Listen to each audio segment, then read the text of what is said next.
Hello friends, welcome back to our YouTube channel mining Sardar Ravishankar. Friends, जैसा कि आपको पता है कि ये वाला जो न्यूज़पेपर का कटिंग है ये बहुत ज़ोरों से वायरल हो रहा है, जिसमें कहा गया है कि बीसीसीएल के पास लगभग 9827 वर्कर जो है वो सरप्लस है। तो आज इस वीडियो के माध्यम से हम लोग इस टॉपिक पे बात करेंगे कि क्या इस न्यूज़ से माइनिंग सरदार और ओवरमैन का वैकेंसी से कोई कनेक्शन है या नहीं। तो उम्मीद है फ्रेंड्स, जो भी जानकारी देंगे आपको परफेक्ट जानकारी देने का कोशिश करेंगे। फिर भी अगर कुछ मिस्टेक होता है तो उसके लिए पहले ही सॉरी कह दे रहे हैं। तो चलिए देर न करते हुए वीडियो को आगे बढ़ाते हैं। देखिए फ्रेंड्स, ये न्यूज़ जो छापा है इसका कहना है कि बीसीसीएल के पास जो है ना वो 9827 सरप्लस कर्मचारी है, जिसको बैठ करके कंपनी जो है वो साल में 700 करोड़ रुपए का भुगतान कर रही है। ये न्यूज़ बिल्कुल सही है, ये न्यूज़ कोई गलत न्यूज़ नहीं है, ये न्यूज़ बिल्कुल सही है। और ये जो डेटा भी आप जो देख रहे हैं कि बरोरा ब्लॉक 2 में शॉर्टेज है, बाकी Govindpur, Katras, Sijua, Kusunda, PV area, Bastacolla, Lodhna, EJ, CV, WJ में तो शॉर्टेज है, वासरी डिवीज़न में भी चाहिए और मुख्यालय में भी शॉर्टेज है। तो कुल मिला के लगभग 9827 आदमी जो है ये एक्स्ट्रा है कंपनी पे के पास। तो फ्रेंड्स, अब इसमें सवाल उठता है कि माइनिंग सरदार और ओवरमैन का जो है इससे कोई कनेक्शन है या नहीं, और इन फ्यूचर जो है जो हम लोग उम्मीद लगाए बैठे कि बीसीसीएल का वैकेंसी आएगा तो उसमें कोई प्रभाव पड़ता है कि नहीं। फ्रेंड्स, तो आपको बता दें कि बीसीसीएल ना अभी हाल ही के समय में कई सारा अंडरग्राउंड माइंस को बंद किया है। और फ्रेंड्स, आपको पता होगा कि अंडरग्राउंड माइंस में मैन पावर जो होता है ना वो बहुत होता है। मतलब एक जनरल मजदूर से लेकर के ड्रिलर हो गया, ब्लास्टिंग गैंग हो गया, ऐसे करते करते बहुत सारा कर्मचारी होता है अंडरग्राउंड माइंस में। और अंडरग्राउंड माइंस का जो प्रोडक्टिविटी होता है ना वो बहुत कम है, ऑलमोस्ट लॉस पे ही जाता है। क्योंकि पहले के टाइम पे अंडरग्राउंड चलता था, उस समय टेक्नोलॉजी का कमी था। इंडिया के पास अपना टेक्नोलॉजी तो था ही नहीं, प्लस जो विदेश का टेक्नोलॉजी जो था उसको लाने में भी बहुत टाइम लगता था। जैसे कि अभी आप देखिएगा कि कई सारा खदान में कैट का डंपर चलता है, कमासू का डंपर चलता है। तो कमासू जो है वो जापानीज़ कंपनी है, क्योंकि इंडिया का अपना सिर्फ बीमल कंपनी है। तो इस तरह का पहले क्या होता था ना, पहले ये सब टेक्नोलॉजी को यहाँ तक पहुँचने में काफ़ी मशक्क़त करना पड़ता था, पॉलिटेक्निकली हो या फिर पेपर वर्क में हो जाए। लेकिन अभी क्या है कि ग्लोबलाइजेशन की वजह से टेक्नोलॉजी इधर से उधर बहुत आसानी से हो जा रहा है। पहले क्या होता था कि कमात्सु कंपनी का या टाटा हिटाची का जापान से ले तो आया इंडिया में, बट उसका ख़राब होने पे पार्ट्स नहीं मिल रहा है, जिस वजह से हाईली मैकेनाइजेशन होना अभी से 20 साल पहले पॉसिबल नहीं था। इसलिए अंडरग्राउंड माइंस का संख्या जो था ज़्यादा था। लेकिन अभी के टाइम पे आप देखिएगा, क्योंकि ग्लोबलाइजेशन के कारण ट्रांसपोर्टेशन का माध्यम बढ़ा, दो देशों के बीच का कनेक्टिविटी बढ़ा, तो इस वजह से हम लोग का क्या है ना कि बड़ा बड़ा मशीन जो विदेश से हम लोग इंपोर्ट कर रहे हैं इंडिया में, वो सब से ओपन कास्ट माइंस को ज़्यादा खोला जा रहा है और चलाया भी जा रहा है।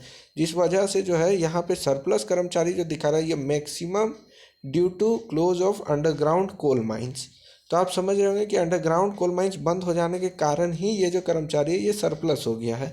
अब सरप्लस कर्मचारी को जैसे मैक्सिमम जो रहता है वो जनरल मजदूर कैटेगरी में रहे या फिर कोई मतलब हाई कैटेगरी के नहीं है, तो उसमें क्या होता है उन लोगों को कोई और वर्क तुरंत तो दिया नहीं जा सकता है। जैसे कि मान के चलिए कि, अभी ओपन कास्ट में सबसे ज़्यादा ज़रूरत क्या है, बड़ा बड़ा इक्विपमेंट्स को चलाने के लिए ऑपरेटर का ज़रूरत है, और सुपरवाइजिंग करने के लिए हम लोग जैसे सुपरवाइज़र का ज़रूरत है। और तो कुछ है नहीं, बाकी एक पार्ट हो जाता है वो मैनेजमेंट का पोस्ट, इसके बाद टेक्नीशियन का पोस्ट जो हो जाता है फिटर वेटर का। तो आप देखिएगा जो फिटर अंडरग्राउंड में है वो तुरंत ओपन कास्ट का बड़ा बड़ा मशीन का तो फिटर नहीं बन सकता, उसके लिए बड़ा मशीन का ट्रेनिंग करना पड़ता है। कोई भी जो अंडरग्राउंड का वर्कर है उसको डायरेक्ट आप डंपर ऑपरेटर या सॉवेल ऑपरेटर तो नहीं बना सकते। तो इस वजह से जो है उन लोग को बैठा के ही अभी कंपनी पैसा दे रहा है, और मजबूरी भी है कंपनी का, क्योंकि तुरंत उन लोगों का बंदोबस्ती तो कर नहीं सकता है। ज़्यादातर अंडरग्राउंड वाला को अंडरग्राउंड ही भेजा जाता है, क्योंकि वो वहीं पे अपना जो है दक्षता से काम कर सकता है। उसका जो जितना भी मतलब एक्सपीरियंस है वो अंडरग्राउंड में है, तो वो जो है अंडरग्राउंड में ज़्यादा अच्छा से वर्क कर पाता है। तो यहाँ तक आपको समझ में आया होगा कि ये सरप्लस कर्मचारी जो है वो किस कैटेगरी के बारे में बता रहा है। अब हम लोग आते हैं इसका नेक्स्ट टॉपिक पे, जो है कि माइनिंग सरदार और ओवरमैन पे क्या प्रभाव पड़ेगा। तो फ्रेंड्स, बता दें कि आप नोटिस कर रहे होंगे कि बीसीसीएल का प्रोडक्शन जो है ना साल दर साल बढ़ रहा है। तो आप खुद अनुमान लगाइए कि जो सब्सिडरी का प्रोडक्शन साल भर दर साल बढ़ रहा है वो प्रोडक्शन कहाँ से निकाल के ला रहा है। वो अंडरग्राउंड से नहीं निकाल रहा है, वो अब ओपन कास्ट से निकाल रहा है। और ओपन कास्ट माइंस का बहुत ज़ोरों शोरों से विस्तार हो रहा है अभी बीसीसीएल में। आप बीसीसीएल के रिपोर्ट्स पढ़िएगा, देखिएगा कई सारा माइंस जो है वो ज़ोरों से विस्तार पे लगा हुआ है ओपन कास्ट की ओर। और क्योंकि हम लोग माइनिंग सरदार और ओवरमैन के कैंडिडेट हैं और ओवरमैन सरदार का हम लोग तैयारी करते हैं, तो हम लोग को बहुत ज़्यादा चिंता करने की ज़रूरत नहीं है, क्योंकि माइंस जैसे जैसे विस्तार होगा, डीजीएमएस का रूल्स है, डीजीएमएस का रेगुलेशन है कि कितना प्रोडक्शन पे, कितना एरिया पे कितना सुपरवाइज़र रखना है, सुपरवाइज़र का मिनिमम रिक्वायरमेंट का क्राइटेरिया क्या है। तो उस उधार पे देखिएगा फ्रेंड्स कि भले अंडरग्राउंड बंद हो रहा है, लेकिन ओपन कास्ट तो बंद नहीं हो रहा। ओपन कास्ट तो और दिन प्रतिदिन एरिया बढ़ रहा है, उस पर मैकेनाइजेशन बढ़ रहा है, उसका प्रोडक्शन बढ़ रहा है। तो उस हिसाब से आप देखिए तो आपको अभी उतना डरने का ज़रूरत नहीं है बीसीसीएल को लेकर के कि सरदार ओवरमैन का वैकेंसी नहीं आएगा। अरे ठीक है, सरप्लस है तो सरप्लस एक दूसरा कैटेगरी में है। जो सुपरवाइजिंग कैटेगरी है उसमें सरप्लस नहीं है, या फिर जो मैनेजमेंट कैटेगरी है उसमें सरप्लस नहीं है। तो इस बात के लिए निश्चिंत रहिए कि आने वाला समय में माइनिंग सरदार ओवरमैन का वैकेंसी निकलेगा ही बीसीसीएल में। भले थोड़ा सा भी कंपनी स्टेबल नहीं है, ज़रा से स्टेबल हो जाएगा इसके बाद ज़रूर निकलेगा। और रहा दूसरी बात एमटी का वैकेंसी के लिए, तो फ्रेंड्स एमटी का तो कोल इंडिया से निकलता है, बट फिर भी अभी एमटी का बहुत अच्छा स्कोप चल रहा है। उम्मीद है नेक्स्ट 5 ईयर एमटी का बहुत अच्छा स्कोप चलेगा। और हमको लगता है कि ये जो पिछला 10-15 साल गया है, 2012 से लेकर के 2022 तक का जो दौर रहा है, वो लोग एमटी के लिए एकदम गोल्डन दौर रहा है। मतलब इतना सुनहरा मौका, हर बार एमटी का वैकेंसी आता है और अच्छा खासा माइनिंग का 200, 250, 300 सीट आता है। आप गौर कीजिएगा तो देश भर में 250, 300 एमटी का जो सीट निकलता है ना, वो आराम से मतलब ये हो जाता है, आराम से लोगों का नौकरी हो जाता है। कोई बहुत हाई फाई कंपटीशन नहीं है अभी भी। क्योंकि देखिए ऑल ओवर इंडिया में जो रेपुटेटेड कॉलेज की बात किया जाए, जैसे आईआईटीज़ हो गया, एनआईटीज़ हो गया, बीआईटीज़ हो गया, तो कुल मिलाकर के आप ये लोग में देखिएगा तो हार्डली जो है ना फ्रेंड्स 500 स्टूडेंट या 700 स्टूडेंट जो है हर ईयर पास करते हैं एक रेपुटेटेड कॉलेज से। और आप बिलीव नहीं कीजिएगा, जो लोग बहुत रेपुटेटेड कॉलेज से पास करते हैं उनका फर्स्ट टारगेट हम लोग के जैसा कोल इंडिया नहीं होता है। जैसे हम लोग का एकमात्र लक्ष्य कोल इंडिया लिमिटेड रहता है, ऐसे ही जो आईएसएम से पास करते हैं या आईआईटी खड़गपुर से पास करते हैं, वो लोग कोल इंडिया पे ही डिपेंड नहीं रहते। वो लोग टीचिंग की ओर जाते हैं, बहुत सारा साइंटिफिक प्रोफेशन की ओर जाते हैं।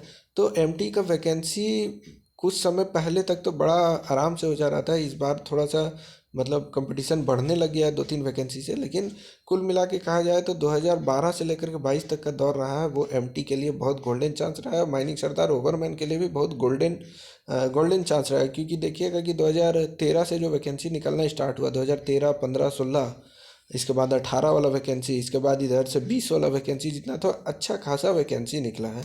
तो इस न्यूज़ को लेकर के जो बहुत सारे स्टूडेंट परेशान हैं हमेशा, मतलब हमको 2-3 दिन से लगातार बहुत कॉल आ रहा था कि सर ये क्या हो रहा, वैकेंसी आएगा कि नहीं। और ये न्यूज़पेपर कटिंग के बाद तो और सब डर गया था। तो हम उसको यही सुनिश्चित करवाना चाहते हैं कि ये जो मैन पावर सरप्लस है ना फ्रेंड्स, ये आप लोग की कैटेगरी का नहीं है। ये एक कैटेगरी है जो वर्कर कैटेगरी हो जाता है, या फिर जो सुपरवाइज़र से नीचे का कैटेगरी हो जाता है, उन लोग में सरप्लस दिखा रहा है। और कंपनी का मजबूरी है अभी ये सरप्लस को कहीं एडजस्ट नहीं कर पा रहा है, लेकिन बहुत जल्दी देखिएगा आने वाले समय में कहीं ना कहीं एडजस्ट कर देगा। और फिर माइनिंग सरदार ओवरमैन का तो वैकेंसी डिपेंड करता है कंपनी कैसा परफॉर्म कर रहा है।